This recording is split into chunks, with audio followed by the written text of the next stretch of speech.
अस्सलाम वालेकुम जी, उम्मीद है तमाम लोग ठीक ठाक होंगे, खैर खैरियत से होंगे। मैं ठीक ठाक हूँ अल्हम्दुलिल्लाह। 4 से 5 नए रूल्स अब जो हैं वो इम्प्लीमेंट हो गए हैं विजिट वीज़ा या वर्क वीज़ा के ऊपर, या even 5 year multiple entry visa के ऊपर, कि अनटिल अनलेस आप अपनी असेसमेंट नहीं करवा लेते, मोस्ट प्रोबेबली ये चेक नहीं करवा लेते कि whether you are eligible for the visa for UAE और नॉट, तब तक आपका वीज़ा नहीं लगेगा। तो बेहतर है कि पहले पैसे खर्च करने से पहले इन सारी चीज़ों को जो मैं बताने लगा उसके ऊपर गौर लाजमी कर लीजिएगा। रिसेंट टाइम्स में लास्ट वीक अगर आप लोगों को याद हो तो इसहाक डार साहब और जो मोहसिन नकवी साहब हैं उन्होंने यूएई विज़िट किया था। यहाँ के जो वज़ीर दाखिला हैं यूएई के, अबू धाबी में उनके साथ मुलाकात हुई थी। और जो पाकिस्तानियों के लिए इतनी मुश्किलात बनी हुई हैं विज़िट वीज़ा या वर्क वीज़ा या जो 5 ईयर मल्टीपल एंट्री वीज़ा होते हैं, किसी भी किस्म का जो वीज़ा होता है उसको हासिल करने के लिए, तो अब उसको किस तरीके से आसान किया जा सकता है। तो नए रूल्स एंड रेगुलेशन इंप्लीमेंट हुए हैं, जिसमें सबसे पहले नंबर पे आपका सोशल मीडिया।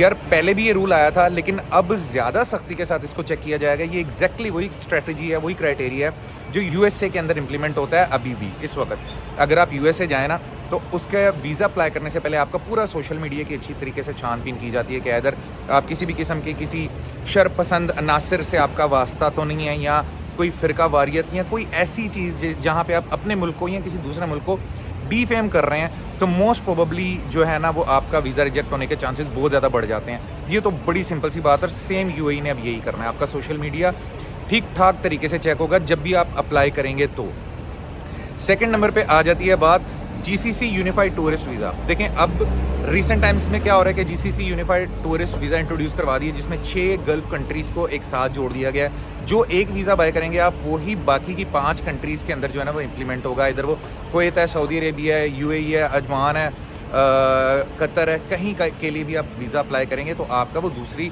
5 से 6 कंट्रीज़ के अंदर भी एलिजिबल होगा। तो डेफिनेटली चेक किया जाएगा कि कहीं ऐसा तो नहीं है कि पहले आप किसी दूसरी कंट्री में भी जा चुके हैं और वहाँ पे आपका रिकॉर्ड कैसा है। पॉइंट नंबर 3 है, अगर आप गवर्नमेंट ऑफिसर हैं और आपके पास पासपोर्ट प्राइवेट है, तब भी आपके लिए प्रॉब्लम है। इसके साथ साथ आपकी बैंक स्टेटमेंट्स और ये सारे रिकॉर्ड्स जो है ना वो सबमिट करवाने पड़ेंगे जब भी आप अप्लाई कर रहे होंगे विजिट वीज़ा के लिए। अदर देन दैट आपका वीज़ा नहीं लगेगा, तो ये भी असेसमेंट करना बहुत ज़रूरी है। अब चौथी चीज़ आ जाती है police clearance certificate. Most probably हो सकता है कि आप विजिट वीज़ा या वर्क वीज़ा अप्लाई करने के लिए आपको पुलिस क्लियरेंस सर्टिफिकेट भी चाहिए होगा। जिन लोगों के पहले वीज़ाज लग चुके हैं उनके तो लग रहे हैं, लेकिन जो नए लोग अब अप्लाई करेंगे मोस्ट प्रोबेबली हो सकता है यूएई गवर्नमेंट ये तक चेक करेगी कि इधर आपने अपना पुलिस क्लियरेंस सर्टिफिकेट जमा करवाया। ये चेक करने का मकसद ये होगा कि इधर पाकिस्तान में आपके ऊपर किसी भी किस्म का कोई क्लियरेंस कोई क्रिमिनल केस तो नहीं चल रहा है, इधर आप अदालत को तो नहीं किसी मामले में मतलूब है, देन जाकर उसके बाद आपका वीज़ा इंप्लीमेंटेशन होगी। Last but not the least, ये 5th पॉइंट है, लेकिन ये बहुत अच्छा पॉइंट है उन लोगों के लिए, खासकर जिन्होंने पहले यूएई के अंदर या किसी भी गल्फ़ कंट्री के अंदर पहले काम किया हुआ है। अगर आपके पास एमिरेट्स आईडी मौजूद है, आपका हिस्ट्री मौजूद है ऑलरेडी यहाँ पर आकर वापस जाने की, तो फिर भी आपका वीज़ा लगना आसान होगा। बट चेक किया जाएगा कि आइदर यहाँ पर आपके ऊपर कोई किसी भी किस्म का कोई क्रिमिनल रिकॉर्ड तो नहीं था, कोई ऐसा पर्टिकुलर पेंडिंग लोन, आइदर वो किसी सिम का लोन ही क्यों नहीं है।